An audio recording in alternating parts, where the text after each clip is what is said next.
Good morning. Today we are going to learn about CRUD repository from Spring Boot. CRUD repository is an interface which has few common methods or functions to perform operations on the database. Usually we do create, read, update, delete operations. These functions will be available from CRUD repository. When you write an interface for the repository, we will be extending CRUD repository, which has all these common functions. Basically, CRUD repository has some features. It's like a CRUD operations. It provides basic operations like save, find, delete, count, etc. etc. So those functions are readily available from CRUD repository. And generic type parameter, which means we will be writing entities which has primary key columns and other columns.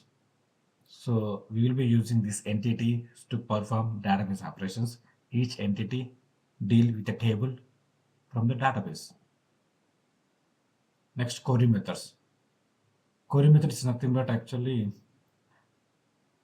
like find by ID, find by class name, find by last name. These all can be called query methods. We are querying on few parameters or functions or fields. I'm going to explain more in upcoming classes. And this setting up this CRUD repository is like a very easy. You need to add Spring JPA dependency. Automatically it will be available for the project. When you build basic CRUD repository, basically we do few things.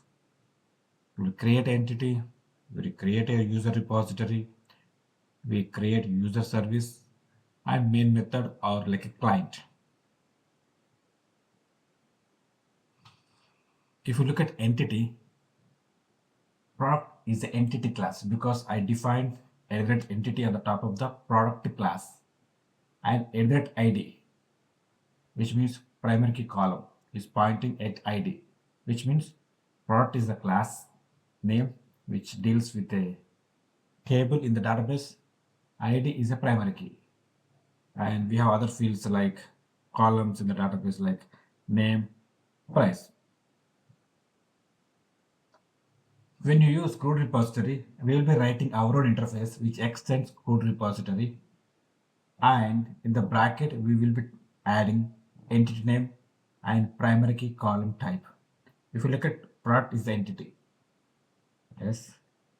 Long means long ID. So primary key column type we should be providing at CRUD repository.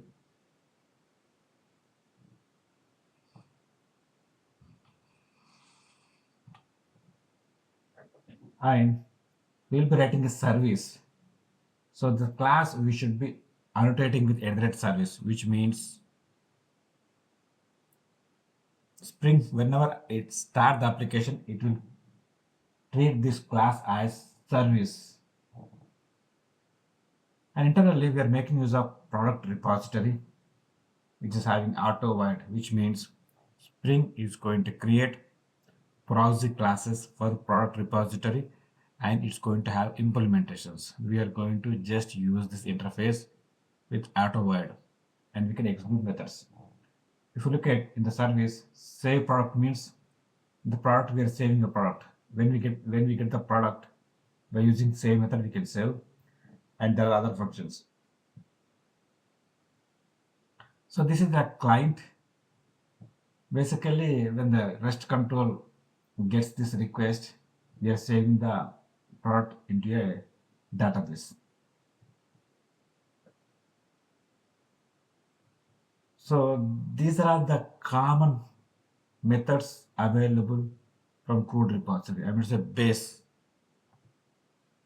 To create a row into your database or update the row into database, we use save.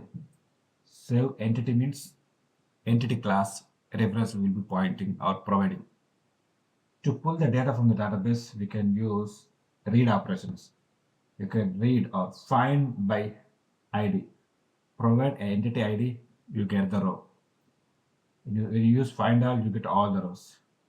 Find all by ID means you need to provide IDs to get the records. Count means it's like a select star from employee. Similarly, count will give you number of rows available.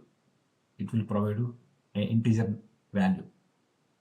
Delete, we used to delete a entity row or delete all, delete by ID. So these are all the functions available from the CRUD repository.